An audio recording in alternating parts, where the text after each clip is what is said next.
Guys, Dustin here with the Dustin and LeBleu CEO podcast, and I'm joined, as always, by Austin. That was a messed up intro on my part. You know what, man? I guess we're just going to keep that. We're just going to roll with it because this is a podcast. This isn't going to be some super manufactured, edited, track or anything. But anyway, so you know what? We're all back from vacation, a little bit of vacation. Yeah, we're running on a lack of sleep, but this is going to be a perfect time to talk about what everybody's asked about. Yeah. We've had this a lot. Like, how do you start a business? That's probably the most common question we get out of any other question. Yeah, so I've actually running all the media accounts and all that good stuff. I actually I get that question a lot, especially through Twitter and Facebook. It's how do I start my own business, or what steps do I take to start my own business? But before you ask that question, before you try starting your own business, before any of that, you know what? Let's start with the first point. First of all, you need to understand that starting a business is not going to be for everybody. Yeah, so this is a warning, guys. Like, if you are not if you're not ready, if you don't understand that this is not for everybody, you got to make sure that's something that you're willing to, fully back and fully put all your time into. Because if not, it's just not going to work for you. This takes a lot of hard work. And we've said it in the past, we kind of get on people for saying it's got to be every second of the day, this and that, no sleep. But at first, it kind of is. Yeah. And there's really no way around that. Yeah. And I know I've been in past podcasts, I've been like, there's no physical way you can work that much and all that. But in the beginning, if you are starting a business, I will contradict myself right now and say, yes, you're going to have to. I mean, the lack of sleep that you're going to experience and the long hours that you're going to have to work to make your vision and your business actually happen it's I don't even know if you can really put it into words, because people are going to say, oh, lack of sleep. Well, wait until you stay up for 48 hours straight, or wait until you stay up for 72 hours straight, 3 days in a row. Yeah. And working for it, because when you come home at night, from maybe your 8 to 5 job, if you're lucky that your hours are 8 to 5, you know what, you're going to be working from, let's say, 6 to, maybe 3 or 4 in the morning.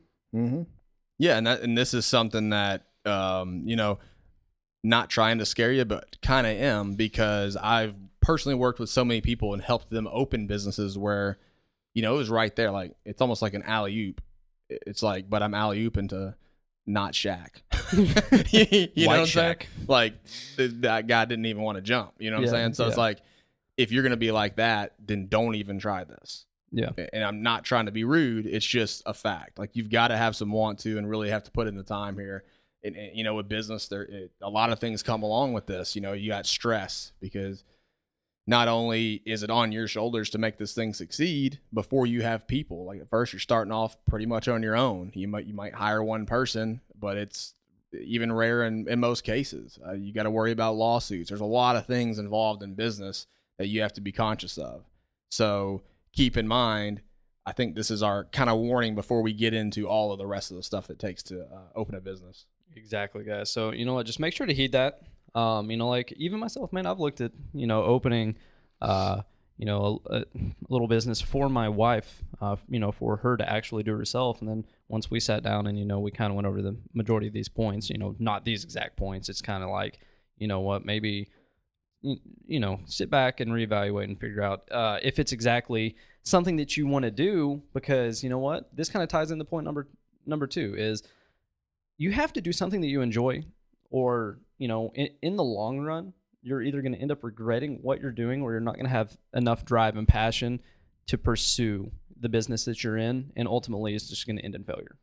Yeah. So if you're going to have to be up till, 3 or 4 in the morning, you have to spend all these hours, working on your craft, working on your business, you've got to enjoy something about it. If you don't, I promise you, you're going to fall flat on your face. Like, for me, at first, I didn't have like a specific industry, I guess, I was passionate about. Yeah. But I loved sales. So anything that I was selling, it was something I enjoyed doing. Yeah. So therefore, when I went in to speak to someone at when I was 18 years old at a corporation or whatever the case was, I enjoyed doing that. I liked the the thrill, or Yeah. I like the skydiving aspect of it. Man, I'm just jumping in here. Yeah. This is fun for me. It, Yeah. it gives you that, the butterflies. I like them, Yeah, because you got to learn. I mean, the second you jump, that's when your learning process starts right there. And that's the thing is, like, you may not be, looking for a certain product or anything, but like Dustin, you might be, obsessed with a certain attribute of business that, pushes you. So yours would be sales. I mean, given the large majority of business is going to be sales, but somebody might enjoy, the post-sale consumer happiness or something, like delivering, something like that. Might be service based. Yeah. But make sure you like that service, like what you're doing, or else it's going to be extremely tough. Yeah. Don't jump into something just because you're like, oh, I see money here. Because if you don't enjoy it, that money's not going to be there. So, absolutely, yeah. So you got to make sure of that point, and then you got to, like later on for me, it's more like I've got more of a passion for like the industries I'm in now. Yeah. Along with sales as well, but it's more so the industries, and that can come with time. But you've got to make sure you enjoy something about what you're trying to do. Like, if you hate coffee and you want to open this coffee shop, but you have no interest in coffee and no love for anything to do with coffee or that culture, don't do it. Yeah. And you're going to get screwed. Yeah. And even if it's something that you love or you think that you love it, I would even say, like, maybe before actually diving headfirst into it right off the bat, maybe consume yourself with it for like a week, maybe even a month. Give it like a month trial. Just kind of consume yourself with it and devote your time to it, for like a month. And at the end of that month, reevaluate. And if you're already tired of what you're doing, then you obviously know, like, hey, this is not what I'm going to do. Well, I think you kind of know it too. Yeah. I mean, like if you're, most people, let's say they get into it at 18 years old, you kind of know what your interests are. Yeah. Even at 18, I didn't know what my industry interests were particularly. Like, I knew some of it, but I couldn't get into it because it was too expensive. But I knew sales was something that I liked to do. So, and marketing, so that worked out. Yeah. But at least know that part of it. Yeah. But like you said, even getting into it a little bit would help. Yeah. And you know what? Speaking of expenses, that's going to round back in, because when you start a business, what usually is the one thing that you are lacking, and that's going to be capital. And this is actually a little bit of it's a little frustrating, because we'll get on the Instagram page, we'll get people hitting us up, I'm wanting to start with 20-30 grand, I don't have a job, how would you go about that? Well, first you should get a job. First off, you're not going to like his answer. Yeah, you should get a job. And it doesn't even really matter if they like my answer, because it's the truth.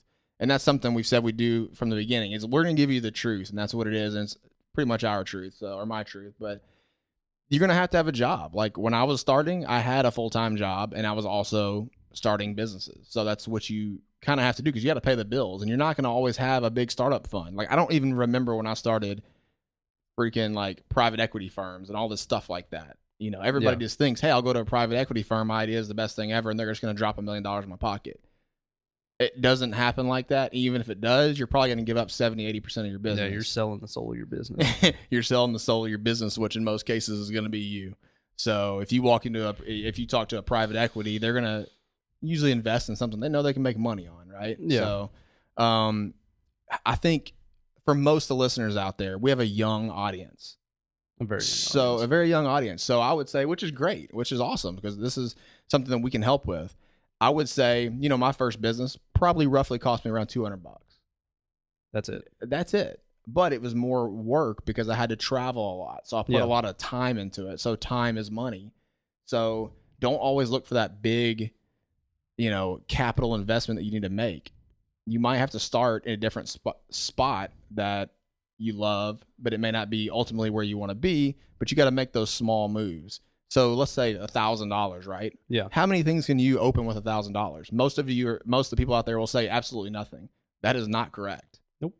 Not at all. There's a lot of things that you can open with just $1,000. I mean, for Christ's sake, man, we have the internet now. There's so much you can sell on the internet through multiple outlets. Yeah. I mean, I've done it in the past, selling on Amazon. I mean, these are excellent tools, man. These are excellent tools. Yeah, it's the fact that drop shipping is a thing now. And if you can just figure out, pretty much figure out what the public wants or needs. I mean, you get that formula going together, and you could instantly be an Amazon or eBay drop shipper, and there you go. I've watched people do it easily. And then, kind of rounding back to how a lot of our listening base, it is the younger generation. And guys, the fact that, like Dustin said, you're looking for like 30 to 40 grand, believing that the idea that you have is the, like the ultimate idea and everyone's going to love it. But the fact is you are going to have the job. Like, you know what? Don't feel shame that you may have to go work at McDonald's from 9 to 5, or you are going to have shift work, period. Sure. And it's the fact that you need to learn the work ethic and learn to appreciate it, build up and save up money. Okay, you're going to have to learn that, you're probably going to be funding the majority of your venture starting off, unless you, of course, want to sell your soul and, go to venture capitalists, and your idea might be that hot that they want it. But, I don't know. I can't really stress that enough.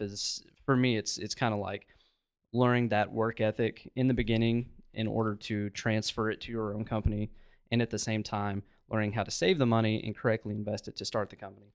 But I don't know. That's kind of what I'm trying to focus on. Yeah, and get the Ferrari out of your head. Oh God. Because look, guys, the people that have the Ferraris and stuff, they've been doing this a long time. Yeah. Most of the guys that have a Ferrari or whatever, they're either showboating and they're freaking broke, or they've been working 20, 30 years. Yeah. I don't own a Ferrari, nor do I even want a Ferrari. Don't care. But, I've been doing this 18, 19 years now. So I've been doing this a long time. So it's a progression over a long period of time. This is why I can talk about these experiences and kind of let you know, here's what it will take to open a business. Because it's extremely hard to get off the ground and get anything going. Yeah. And that's why I've talked about failures in the past, how many I've done that have failed. But if you're only investing a small amount when you're young, you can handle these things. Yeah. And guys, for the love of Jesus Christ, don't think that you're going to buy a book and that book is going to lead you to millions of just unfound magical dollars at the end of a rainbow. It's not going to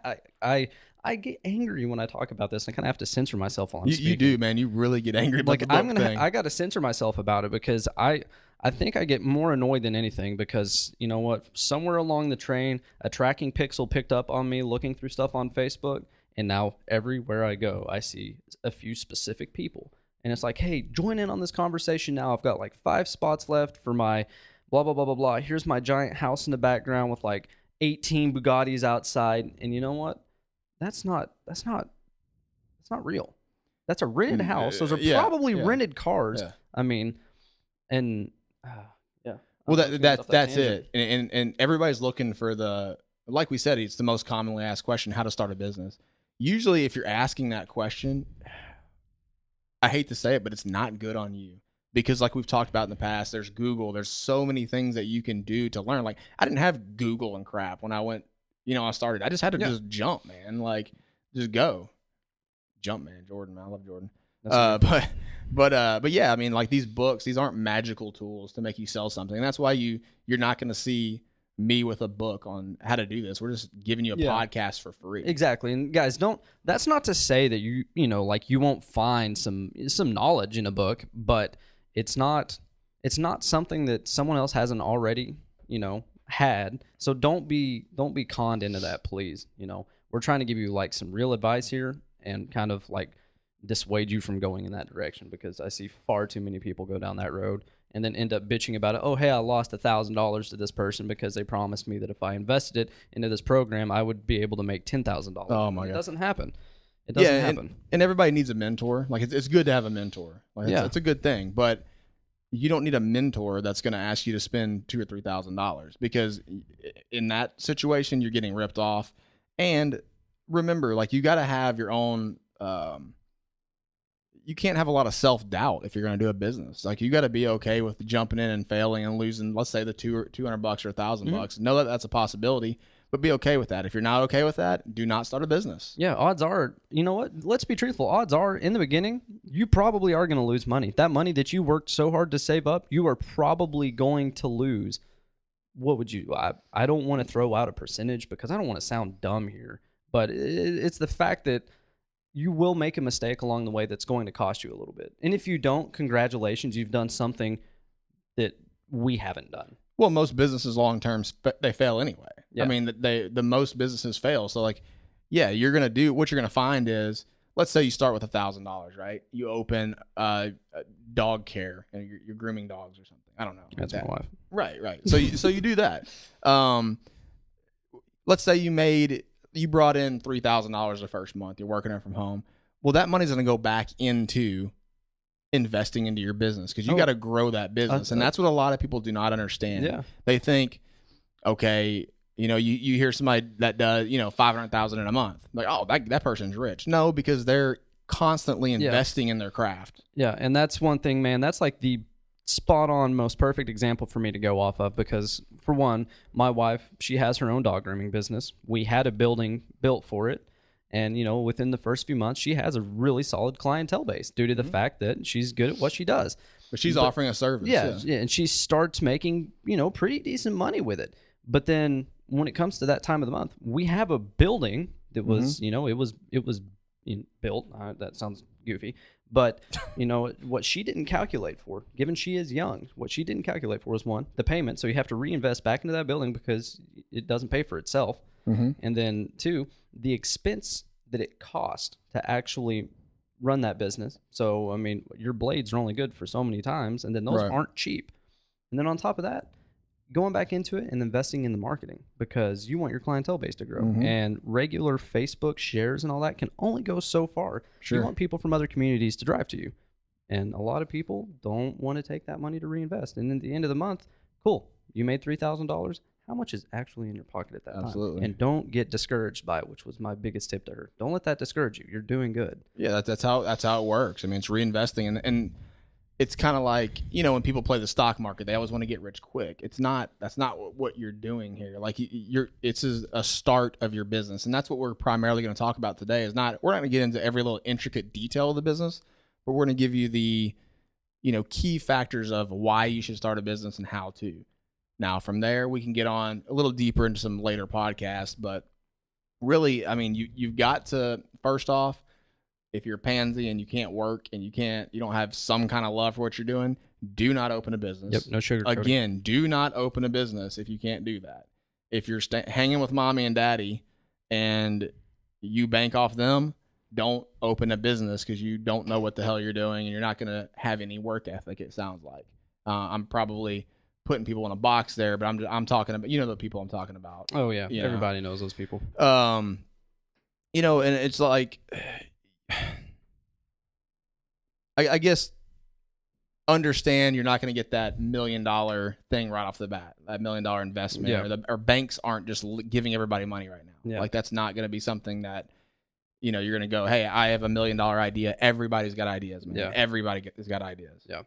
Okay, I mean, like that, that basically scrapes the top of it, but then, let's head on a little deeper into the hive here, and, okay, you have an idea, maybe, so you've saved up some money, you took a little time, you worked, you've saved up money, and you're ready to put this extra time into a business, but you need to find something that the public needs.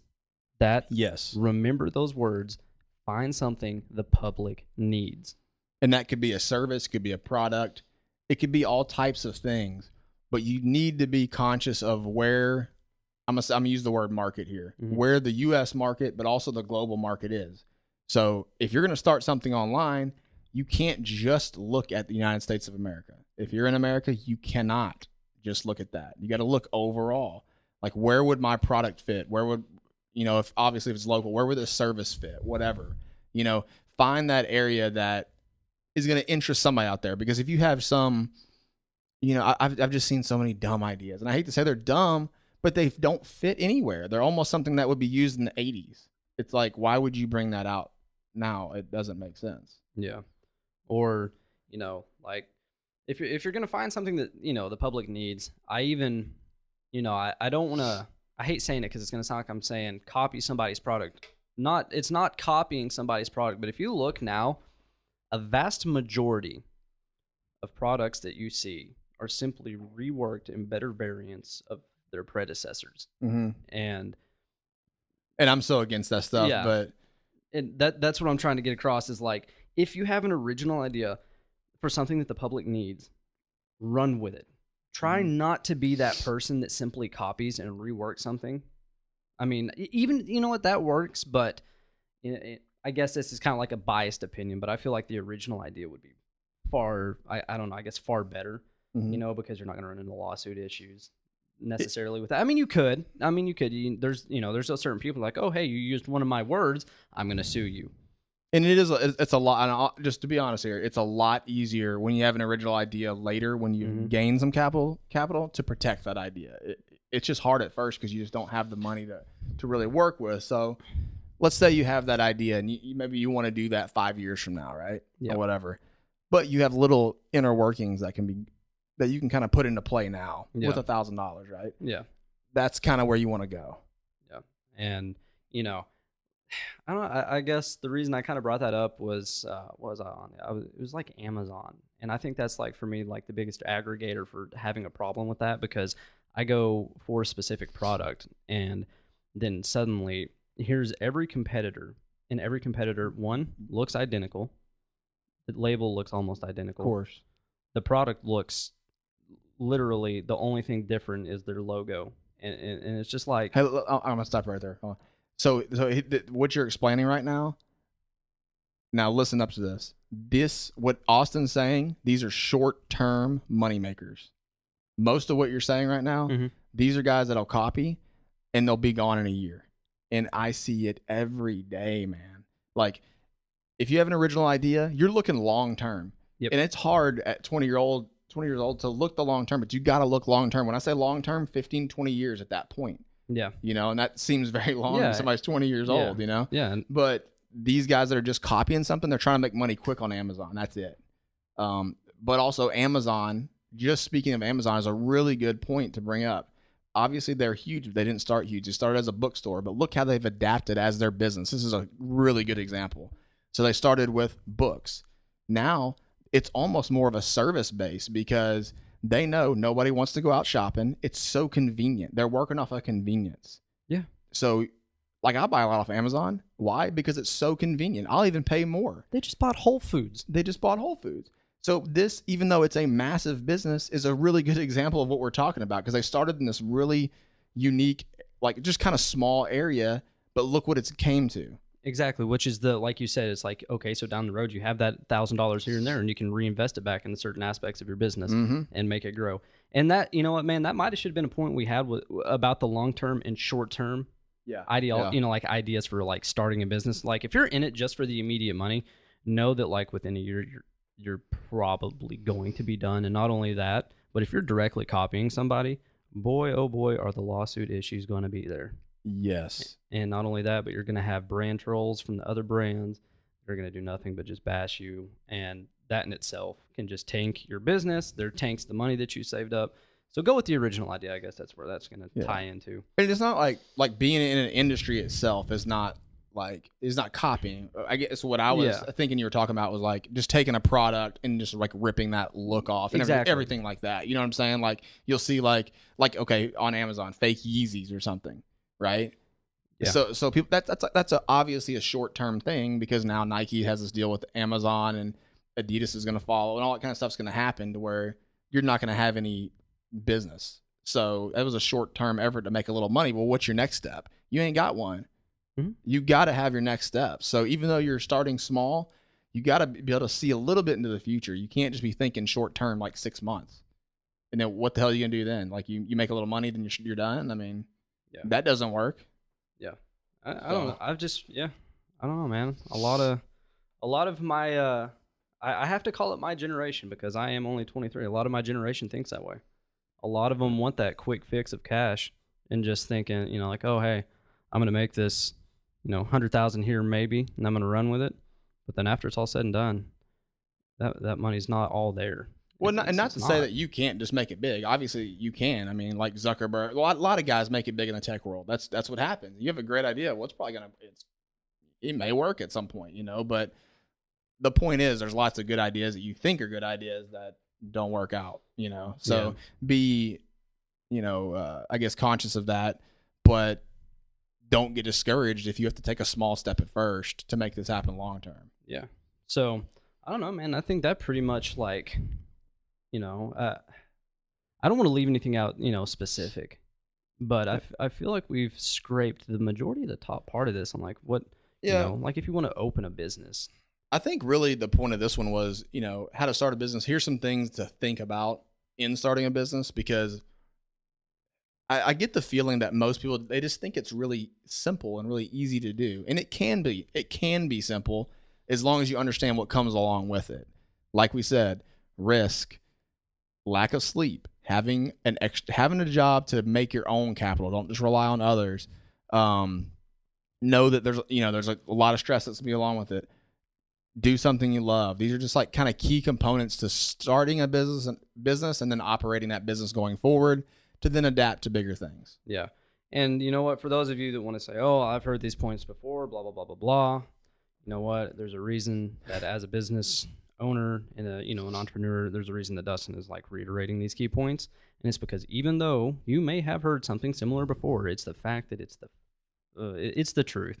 Look, you've heard it before because that's true. I mean, most people you hear it from are real business owners. Like, you know, I've been in over 50 businesses. I know what it takes to succeed and fail. So I can give you some points here that can maybe help you.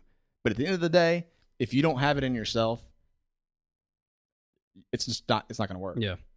But you know what, guys, if there is any certain aspect to, how to start your own business that you feel like we didn't go over, or that you would, potentially like more information on, maybe a whole nother podcast episode to really go over this, feel free to comment on Facebook, Twitter, Instagram, any of the social media accounts. Shoot a direct message. Dustin, you answer like 99% of those. And if you don't see them, I do. And then you read them. You know what? We get a message out. We would love, to hear some more questions from you guys. Again, this podcast was actually fueled by comments that we got on Instagram. Yes. So, you know what? Don't think that we don't see them, because a lot of people are like, how do I start my own business? You know what? Before we can go into like a multi-episode version of that, this is pretty much the preface of everything. But again, you know what? Make sure that you go out, share this episode of the podcast. This is releasing today, Wednesday, July 5th. And actually, I'm gonna do a deal. If you go review the podcast on iTunes, and you send us, I'll give the email out. So we'll send it to what email can we send this to? I'm gonna do a giveaway on the podcast. We could do an affiliate. We could send it over to Nick. Let's do this. So we'll do. I love you, Nick. Sorry. Yeah, sorry, Nick. But I'm gonna do this. If you go review the podcast, listen to the podcast, review it. I'm gonna send you a free bottle of insanefocus.gg, which is our gaming enhancer, basically energy enhancer, focus enhancer. Send you a free bottle. So it's like a $40 value for just rating iTunes and sending us proof of it. So send us proof that you rated the podcast with your address, all that kind of stuff. We'll send you a free bottle. Yeah, and that email that you need to send that to is affiliate@insanelabs.com. And keep in mind, guys, that Insane Labs, it is labs with a Z, so it's LABZ. And that, again, is affiliate@insanelabs.com. So go ahead, go drop a review on that, share the podcast, do all that great stuff. You know what? I'm Austin. I'm Dustin. Oh, and by the way, on the Insane Focus, we're going to have